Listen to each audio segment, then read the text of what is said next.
আসসালামু আলাইকুম রহমতুল্লাহ বরকাত। বেশ কয়েকদিন ধরে কাজের চাপ পড়ছে, শরীরটা একটু দুর্বল দুর্বল লাগতেছে। তো এখন কিছু অর্গানিক খাদ্য তৈরি করবো আর কি, এটা নিজে খাওয়ার জন্য।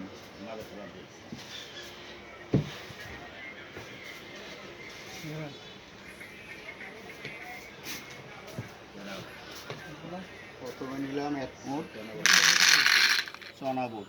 রমজানের চনা বুট কয় কেউ, ছোলা বুট বলে কেউ।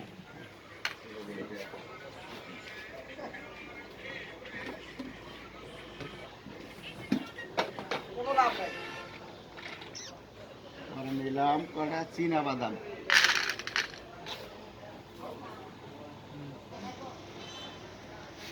পরে নিলাম কটা কাজু বাদাম। কাজু বাদাম যদি আপনার না থাকে সমস্যা নাই, কিন্তু কাজ করাও বেশি এগুলাই। অল্প কটা নিলাম কাজু বাদাম।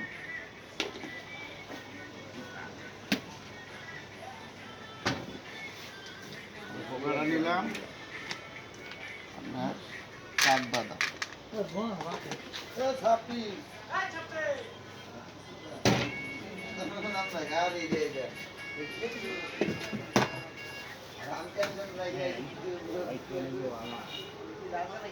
ভোগটা নিলাম কিশমিশ।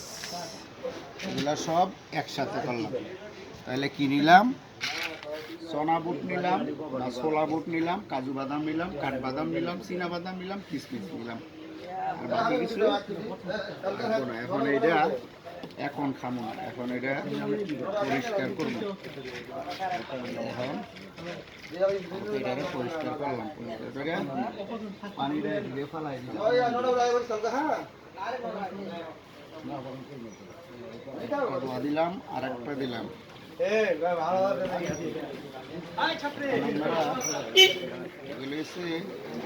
খুব ভালো মানের একটা খাবার।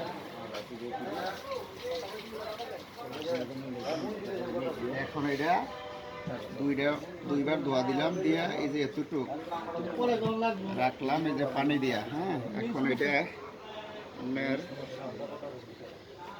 এইভাবেই থাকবো। হ্যাঁ, এইভাবেই থাকবো। কালকে 10টার দিক থেকে আল্লাহ দিলে এটা খাওয়া ধরবো। আর এই যে চনা বুটগুলো আছে, এগুলা যদি আপনি 2 দিন পরে খান তাহলে আপনার আরো বেশি উপকার হইলো। যেমন এটার মধ্যে শুধু চনা বুট আপনার খেতে পারেন, মানে ছোলা বুট। এটার মধ্যে 1 মুঠ ছোলা বুট বুঝাইলেন, এটার মধ্যে একটা ছোলা বুট বুঝাইলেন। এটা কালকা খাইলেন, এটা পরশু দিন খাইলেন, আবার এটার মধ্যে 1 মুঠ ছোলা বুট বুঝাইলেন। ছোলা বুটটা যদি ঘেরা আসে তাহলে হেরা উড়ে যাবে। যদি ঘেরা আসে উড়া উড়া, যদি গেরা আসে তাহলে ভালোই বই। এই যে দেখেন মারানো স্পিকার, এটা খাওয়া এগুলাই মনে করো অনেক পরিশ্রম করে। 8-10টা গরু আছে, অনেক পরিশ্রম করে এগুলা কালকা ফোন দিয়ে না এগুলো খাওয়াবো। তা আপনারা যারা যারা আমার আশেপাশে আছেন, আমার ফ্যান ফলোয়ার যারা আছেন, লাইক শেয়ার তো আলহামদুলিল্লাহ অনেকেই করেন। কালকা 10টা বাজাইয়ে আপনারা খাইয়ে দেবেন। 10টা থেকে 12টা পর্যন্ত থাকবো। যে আসেন সবাই দাওয়াত রইলো, খাইয়ে দেবেন। আসসালামু আলাইকুম রহমতুল্লাহ।